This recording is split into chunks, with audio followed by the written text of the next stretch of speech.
late game and they lose to one engage. So you're notably referencing that CJ game where they took a couple of Barons, had 5th Dragon stacks, and just couldn't find a way to win. That's kind of been Jin Air's problem recently, is that closing out games, whether it's side minion control, whether it's just breaking the base, they've struggled. They have. So Rumble and Ezreal, our first 2 bans for KT. Apparently Nagne doesn't want to play that. There's the Azir against Nagne, maybe wanting to force him onto a Victor. Kuzan, we haven't seen a lot from this guy in the current meta. 3 Azir games, but he also played LeBlanc and Lissandra and Cassiopeia, champions that are not really high priority anymore. I'm excited to see him again in another high-pressure environment. And when he played against SKT, he actually did very well against Faker and Lane. So I was kind of wondering how he would do with an extended run in the team. No guarantee we're going to see that, but starting him against KT in what is a very important match in terms of the standing is at least a vote of confidence for Kuzan. Yeah, certainly is. So Annie will be banned against Che, pretty common ban even before Annie was meta. Ryze rounds out our bans in this game. KT has a lot to choose from. They could go for the Gragas, they could go for the Alistair, they could go for the Victor. No Nidalee ban for the first time in a while, actually, against Jin Air. Very pointed edge to Nagne's champion pool most of the times. Not really known for really throwing in a lot of champions. The Victor he hadn't done a lot of winning on, so I don't mind him giving that away. GBM's actually played a wonderful Victor. I think Kuzan's maybe 1-0 on that champion. He's never played it professionally. Oh, wow, so it's not even one that he's shown. He has, I believe, 4 unique champion wins and then a couple of losses on the Azir to round out that first victory. So he's going to consider taking away the Victor. It's a lot open, though. So how do they actually answer this first pick Gragas? I mean, you don't need to feel pressured to pick up the Rek'Sai. Definitely a lot of jungle options available. Yes, to be sure.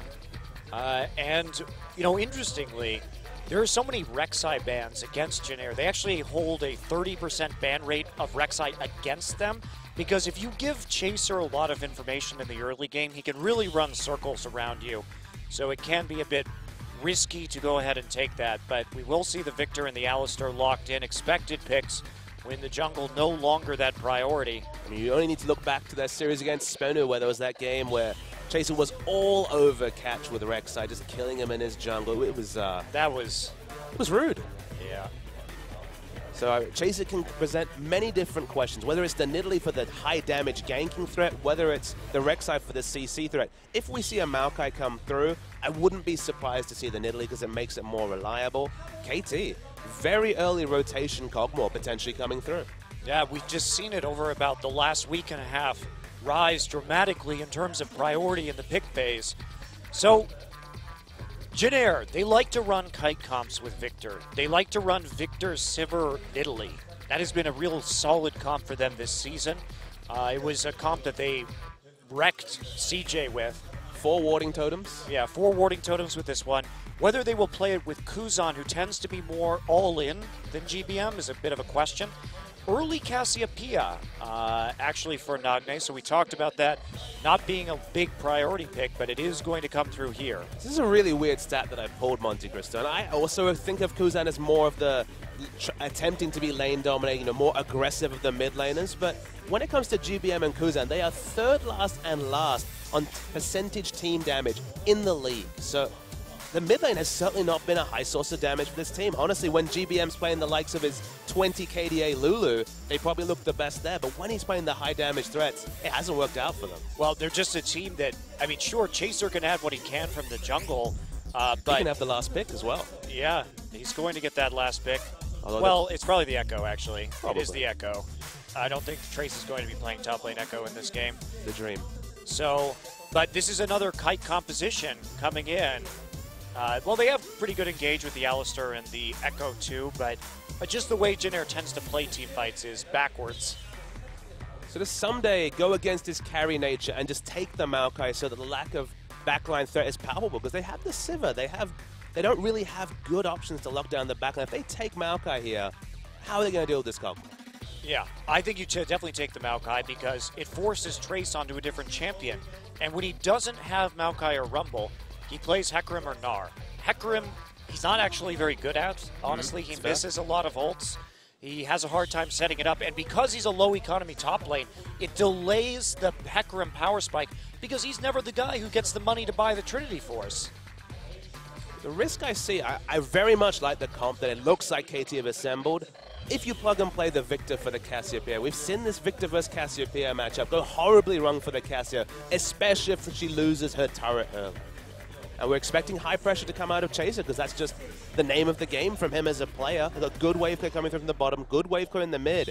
Man, this would be a different pick for Trace, but maybe it's necessary. Well, Trace wasn't always this way, right? Wasn't he a big Rengar player Yes. once upon a time? He used to be a very hyper-aggressive top laner. There used to be that kill potential for him.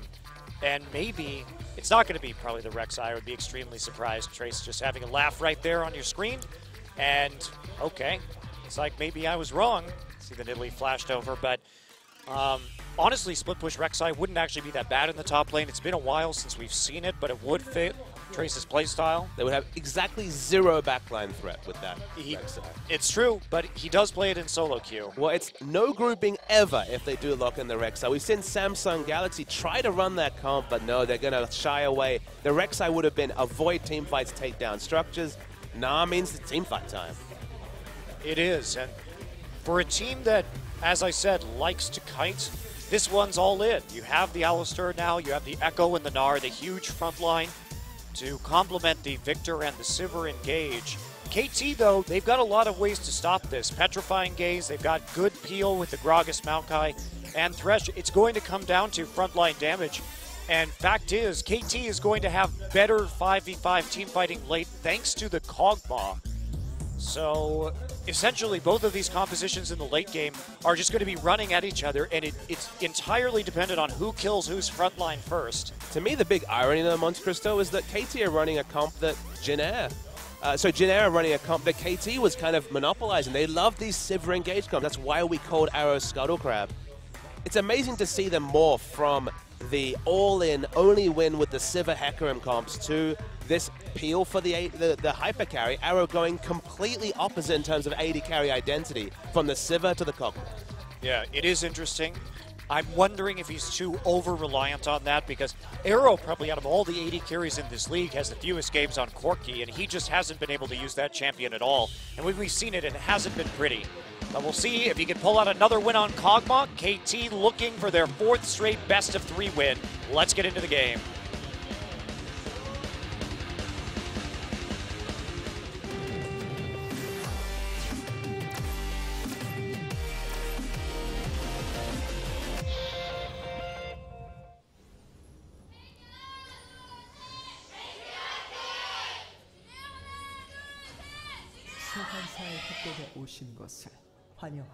Welcome to Game 1.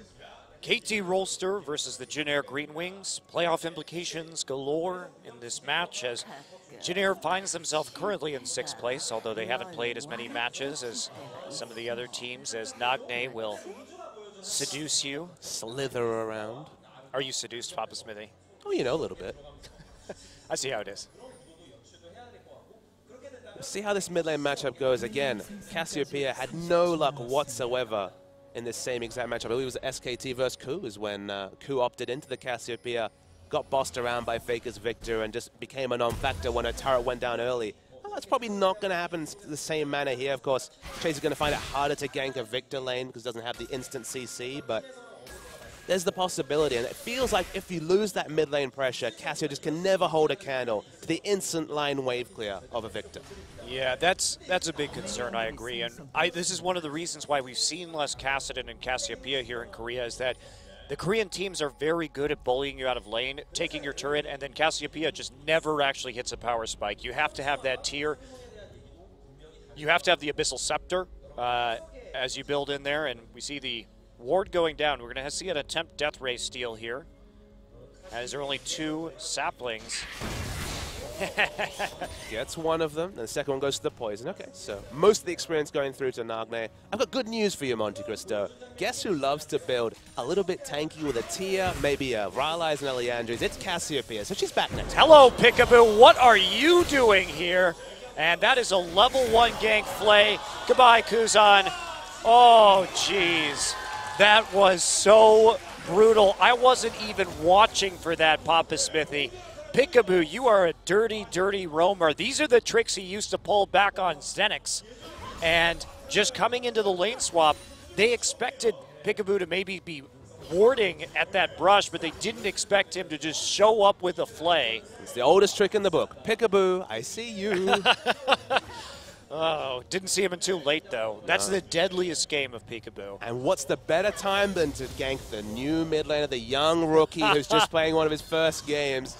Oh, my. He'll never fall for that again. That is actually hilarious. Wow. Also, really effective. Yeah. Sometimes you got to go for a little cheese, Papa Smithy. Peekaboo is a master of the cheese. I mean, they didn't even have to burn a summoner besides exhaust. Kuzan didn't even bother to flash because he knew he was just dead to rights. He cleansed, I think. Yeah, he did cleanse. That was about it. So score now, starting to invade because there's nothing Kuzan can do about this. Chaser going to have to get out of there. He's going to actually, time winds his way out of that. There's a flash. Oh, geez. Chaser, if he had eaten that hook, he had to flash right there. But there's another summoner spell. Burn, KT going hard out of the gates here. They're now turning their sights onto Trace, but Che already under that turret.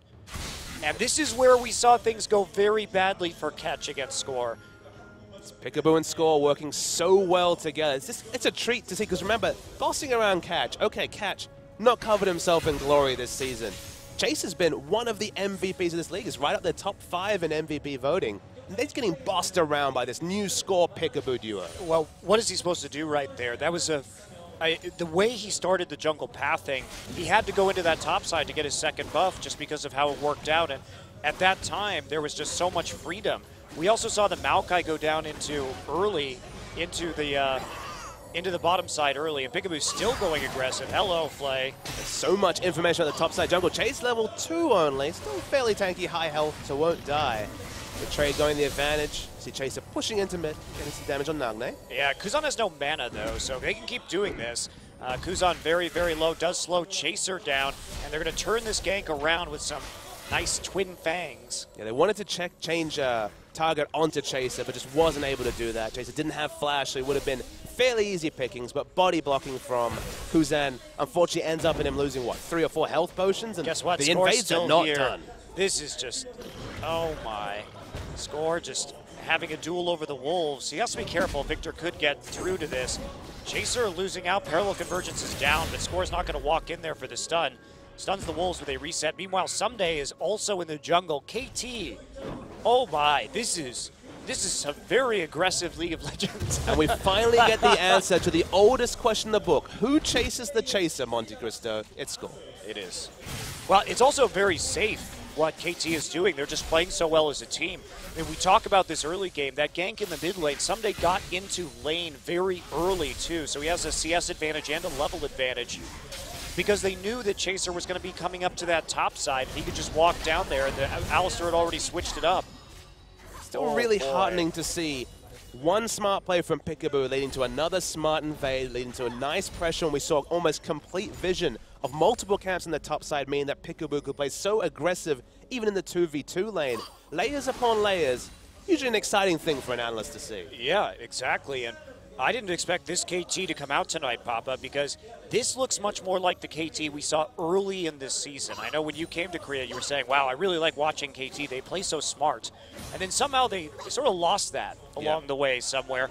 But this is the kind of play that they were demonstrating towards the end of spring season and the beginning of summer. I don't know if that's, again, the Peekaboo Score synergy that we talked already so much about. But oh, my, geez. Tracer's going to get grabbed and flayed, and they have to knock him back, the Kog'Maw back with the headbutt. Trace, not taking too much damage there. Civ has been getting solo experience. Captain Jack versus Someday in the bottom lane. So they don't get the 1v1 matchup between Maokai and Na, which honestly, that's the advantage for KT. You know, it's a very difficult laning matchup until you can get maybe a Catalyst or a bit of armor built up, maybe a Glacial Shroud. But once you get enough tankiness to shrug off some of the damage, much more manageable for KT. You know the craziest thing is Peekaboo is 2 levels ahead of Che right now. That's a lot. I don't even know how he did that. But it's because every time he went somewhere, something happened. They contested a buff, they got a gank off, etc. His roams, he was always picking up experience, whereas Che's been on the back foot all game. Yeah, Che's now level 4, but there was a brief period of time where it was 5-3.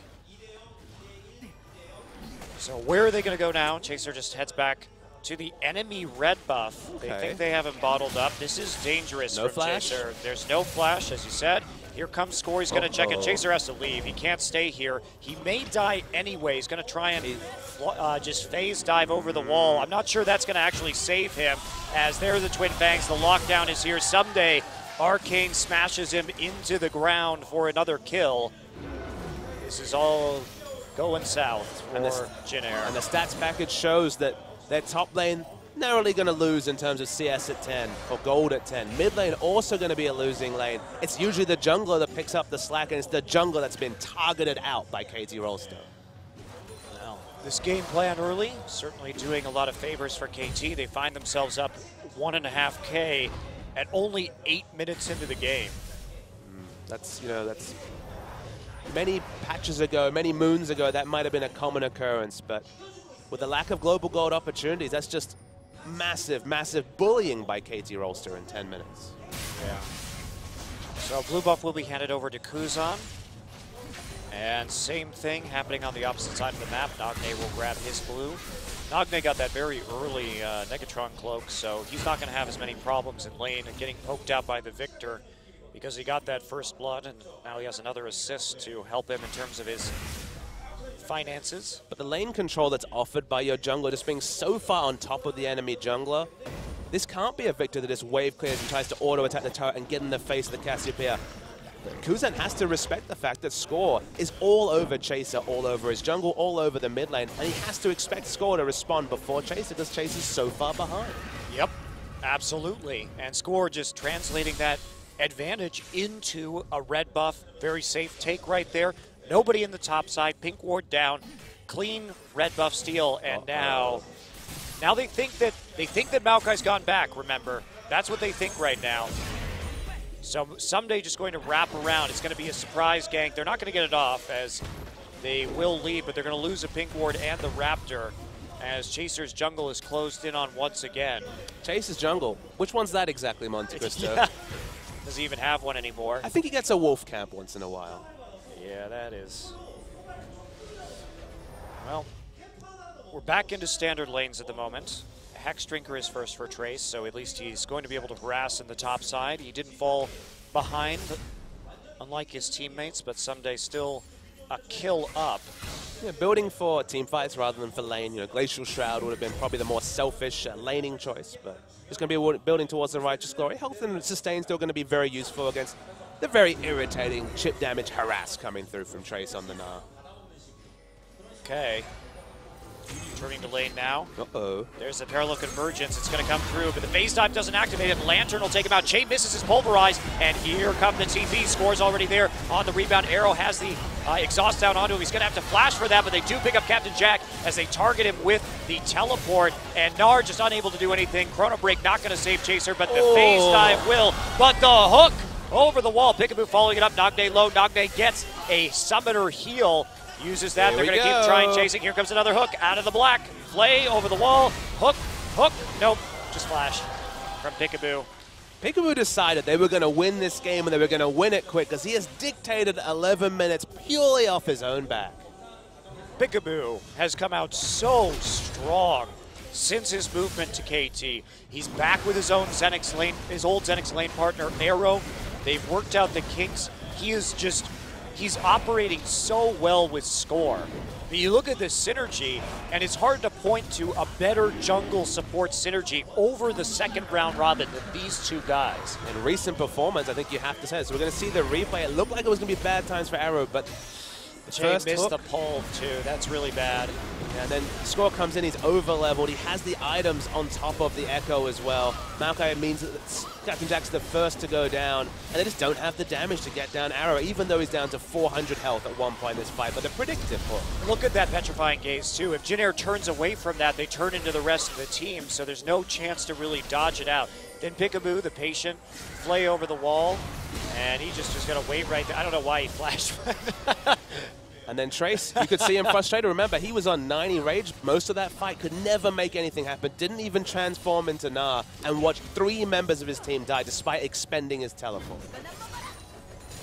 We were talking about this before the match, Papa Smithy, but we were kind of expecting KT to win this one coming in. And you said, what'd you say? I said the KT are going to dominate Jin Air, 2 sub-26-minute wins, instill false hope, and get smashed by SK Telecom. And you know what? It's looking pretty good so far. You're nailing it, at least in game 1. This game has just been taken away from Jin Air and taken away from Chaser, and this is the guy they rely on, and he's behind in items, he's behind in stats. Levels he's actually caught up on. Nope. But he's going for speculative plays. Well, at this point, I mean, he knew how far behind he was. You can criticize him from going into that red buff and dying and all that other jazz, but at a certain point, you have to at least try to make plays. Sure. Because otherwise, you know how the script plays out. If you play it out normally, then what happens is you just die. Because Score and Peekaboo are never leaving your jungle. You'll never get experience. You're going to fall behind. Chaser's going to get bodied here. Exploding cast. Oops. Hook misses. And Score lanterns. Oh, man, there's the play.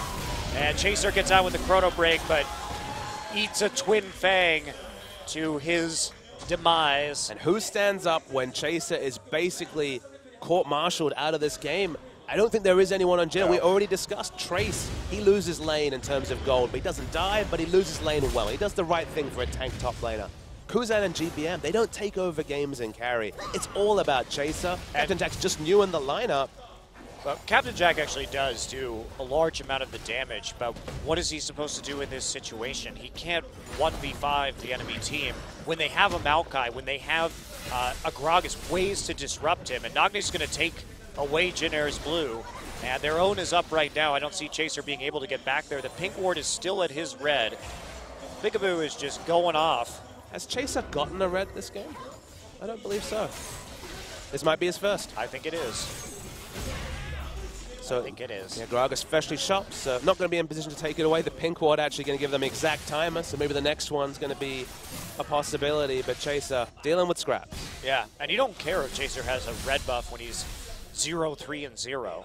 Nope, you don't care at all. There's not even a good way to set him up besides the Alistair, really. I mean, the lanes, it's not... Remember, when we saw Echo and we praised the comp coming through in CJ Enters, think about the lanes we were talking about. We were talking about Twisted Fate Maokai. And Maokai Echo have excellent synergy because, again, targeted route into the parallel convergence stun, into death, usually. Speculative to try and gank a Gnar lane, very difficult to coordinate your CCs. The Victor, again, Cassius not going to sit in the gravity field. Only really bottom lane is a possibility, and the last time he tried that, he died. Yeah, very bad situation now. It has been all game, but that lead keeps growing and growing and growing, now up to 4K. Kog'Maw's Trinity Force is done here at 15 minutes. They have some free time down on the enemy tower. Nagne is forcing Victor out of lane. And are they going to get this? Lantern's there. And it'll be taken out. Thresh grabs arrow right after the tower kill. Nagne starting to get some nice tower damage of his own. And here comes Score. Oops. Raptor buff runs out. Sad times. The thing that people need to understand about this game, you need to rewind to Peekaboo, because Peekaboo's the one who won them this game. Getting that gank off at level 1 opened up the ability to counter jungle, because of course, how can Kuzan react with no cleanse, with under-leveled situation after dying at level 1? That just, basically the flow-on effect of Peekaboo's smart move at level 1 is what has allowed KT to just completely dominate 16 minutes of this game. And honestly, you have to wonder with Peekaboo, what happens in a world where Peekaboo isn't injured and he actually plays for SKT? Because that is terrifying. Well, did you see much of him last season? Because of course, yeah, he played well. He wasn't at this level, that's for sure. What percentage of playing time was he getting? Very small, very small. So maybe they were working him into the lineup, and then the injury forced their hands in a lot of ways. I know you were skeptical the moment they announced that he'd be coming out to this lineup. You're like, but Vix is not bad. Vix is a decent support. What will Peekaboo bring? Wrong. We found out what Peekaboo brings. Well, I didn't know that Peekaboo would immediately transition into a major shot-calling member of this team. And also, best buddies with jungler Score, and of course, jungle support synergy. We just look back to last Worlds, how important that can be, because their vision level from 3 weeks ago to now, it's upper echelon after being one of their big problems. Yeah, totally agree with you. Yeah, Fixer definitely a decent support, and you're right, I didn't see the major upside to that, but there were things that I couldn't have known too, like how well he would get like function with Score, and also, like I said, his shot calling abilities. I talked to him, and he told me it was rough for a month, but after that, he and Score really are the shot callers on this team, and so with him bringing that in and seeing the improvement in KT's macro play, it is night and day. I think it's nice. I'm sure SKT's happy for him because, of course, they have a support who's been performing in Wolf, who's been very consistent since kind of a sidestep against Anarchy, and now Peekaboo getting his chance to shine and shining bright. Yeah, for sure. Well, Trace is doing some good chip damage to this top lane turret, and they are going to take it. Chasers here on the flank. Someday in a bit of trouble. Has to flash out of the parallel convergence. Can they actually get him, though? Gonna get the stun. Gonna get the chilling smite into the wall. So Someday in a bit of trouble right now. He's just going to arcade smash. Wow, he's just too tanky. They can't kill him. There's no damage. No items on Chaser. It's only an Alistair to help for damage. Only really provides CC, and at the same time, they're going to lose Dragon and potentially a couple of kills. Yeah, we'll see. Someday can come in with the TP if he needs to. Victor's here, but they're not going to go for it. But in the end, what does Jin Air get? They can't even take out the turret. Well, I mean, what did KT get? They get the Dragon, they chase out in top, and hey, they're going to get the mid turret probably too. Yeah, that is... Oh boy. I mean, you got to go for something if you're Jin Air, right? Try for a gank onto the Maokai. Unfortunately, they didn't have Captain Jack or Kuzan there to actually finish it off, and here comes Arrow. He's scared. You shouldn't be scared. There's no gravity field right now. Well, that's gold, not in the pocket. Peekaboo's going to go up and auto it like a boss. He's thinking about it.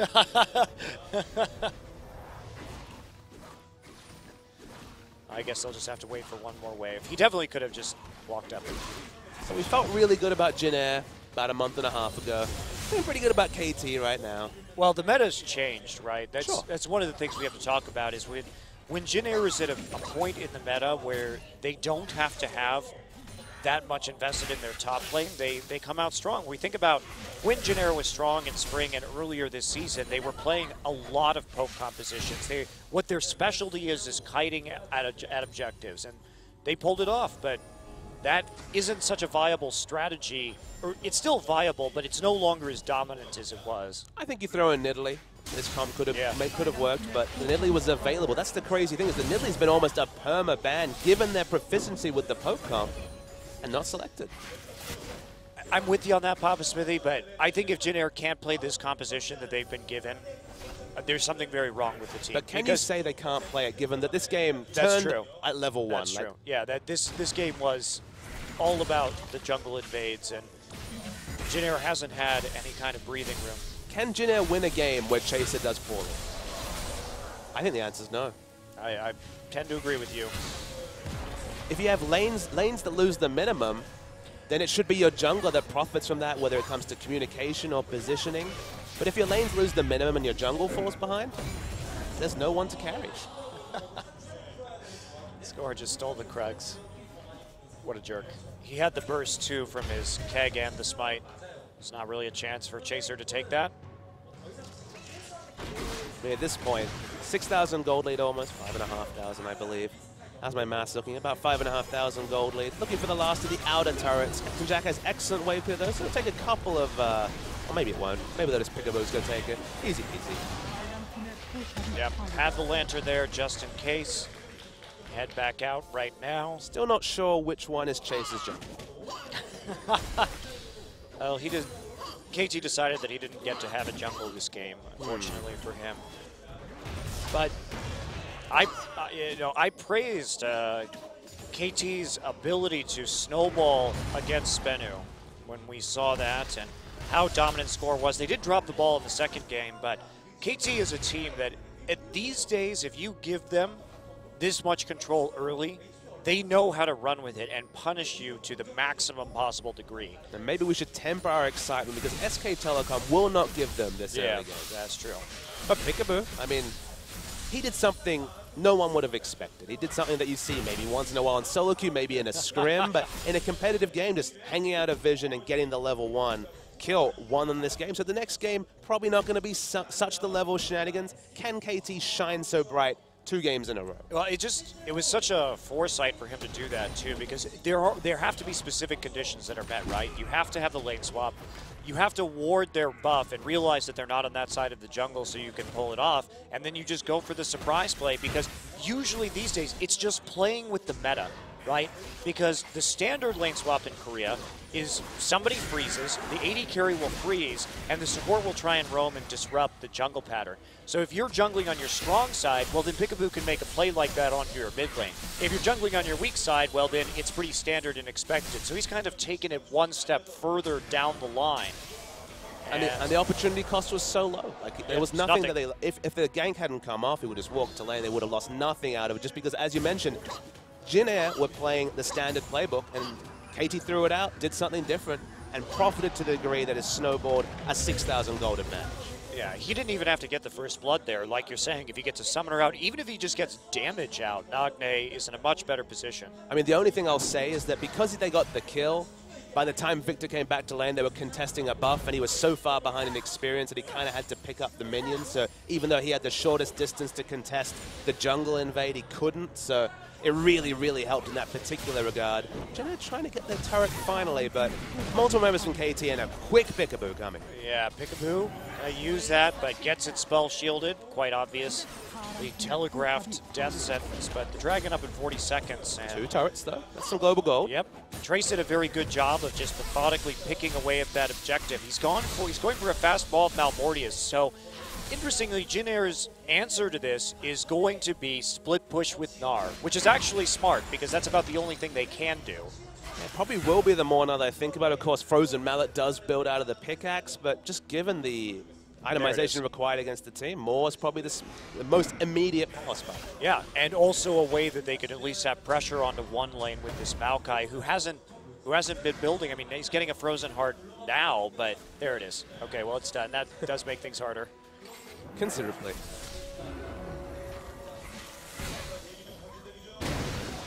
So there's been no kills whatsoever for Jin Air this game. 24 minutes in again, another low kill game, but it's because KT have just been completely on top of this game from moment one. That's the teleport. Uh-oh, Chaser in front. There's the Cimarron pop. He's going to get onto Captain Jack, but it is spell shielded. Still the Arcane Smash ripping people out. There's the parallel convergence. Does get Someday, but he gets out of the Lantern all the same. So attempted an engage, but no one actually dies as Jin Air able to play that defensively. They also get the angle onto the turret. So can KT, looks like they just want to come in from behind. They're going to all in right here. And here comes the Petrifying Gaze. Huge Petrifying Gaze from the Flash. And now Trace on the outside. Kuzan going to get hooked somehow. And here comes Arrow just waddling through the team fight, picking up kills. Trace is going to be caught up by Someday and Peekaboo again. The CC train is just never ending. Another hook. And here we go. Twisted Advance play, the works, and Peekaboo grabs the kill. What a beautiful engage from Nagne with the Flash Petrifying Gaze, and that's going to be a Baron. I mean, they've got the Blade the Ruin King on Kog'Maw already. Nagne has so much damage. Okay, doesn't have a lot of mana, but it's not going to matter. There's no need to peel off and fight anyone because everyone's dead. 10-0 is a score. Not a perfect game because turrets have come down, but everything else, man, what a KT performance. Jeez. Utterly dominant. And this Jin Air team is the one, they've come the closest to beating SKT out of the top 6 teams in a game. They had an inhibitor down on SKT. Let's take a look at this one again. So it was a nice idea from Jin Air, given how far behind they were, but the Petrifying Gaze registered on, including Captain Jack, which is probably just a mechanical mistake. Not sure how Kuzan got hooked, but after this, just watch. You can see Peekaboo chasing away the only threat to Kog'Maw, and Kog'Maw free autoing. This is why we see this Thresh banned against Peekaboo, because the work he does in these team fights is incredible. And Peekaboo takes the last kill. Jack, the only one left alive. And here comes the pressure.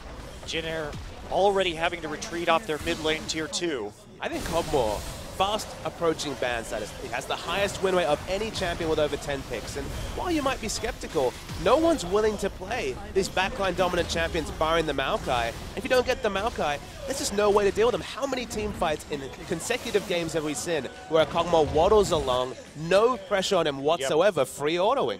Yeah, there was no threat onto Arrow. He was just in the middle of the composition too. He's the highest damage AD carry with the long range, and no one whatsoever forcing him to back away.